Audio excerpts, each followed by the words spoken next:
പിറന്ന ഉടനെ ഡോക്ടറുടെ മാസ്ക് വലിച്ചുരുന്ന കുഞ്ഞ് സോഷ്യൽ മീഡിയയിൽ താരമായി മാറുകയാണ്. ദുബൈയിലെ ഒരു സ്വകാര്യ ആശുപത്രിയിലെ ലേബർ റൂമിൽ നിന്ന് ലബനാൻ സ്വദേശിയായ ഡോക്ടർ പോസ്റ്റ് ചെയ്ത ചിത്രമാണ് ഇപ്പോൾ ചർച്ചാ വിഷയം. കേന്ദ്രമന്ത്രി ഉൾപ്പെടെ ഈ ചിത്രം ട്വീറ്റ് ചെയ്തിട്ടുണ്ട്. ഇതാണ് ആ ചിത്രം.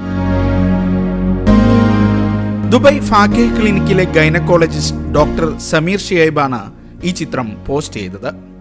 കോവിഡ് കാലത്ത് ഈ ചിത്രം വ്യാപകമായി ചർച്ച ചെയ്യപ്പെടുകയാണ്. എത്രയും പെട്ടെന്ന് മാസ്കുകൾ എടുത്തുമാറ്റേണ്ട അടയാളങ്ങൾക്കായി കാത്തിരിക്കുകയാണ് നമ്മൾ എന്ന ക്യാപ്ഷനോടെയാണ് ഡോക്ടർ ഈ ചിത്രം ഇൻസ്റ്റഗ്രാമിൽ പോസ്റ്റ് ചെയ്തിരുന്നത്. ഡോക്ടർ സമീർ സിസേറിയനിലൂടെ പുറത്തെടുത്ത ഇരട്ടക്കുട്ടികളിൽ ഒരാളാണ് മാസ്ക് വലിച്ചൂരുന്നത്. പെൺകുട്ടിയെ ആദ്യം പുറത്തെടുത്തു.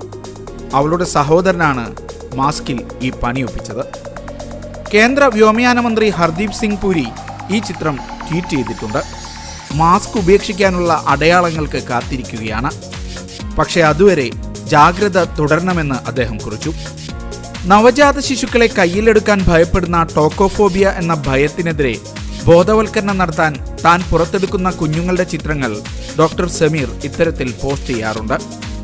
എന്നാൽ ലോകമെമ്പാടും ഈ ചിത്രത്തെ വരവേറ്റത് കണ്ട് അത്ഭുതപ്പെടുകയാണ് ദുബൈയിലെ doctor Sameer Shuaib. Media 1 Dubai.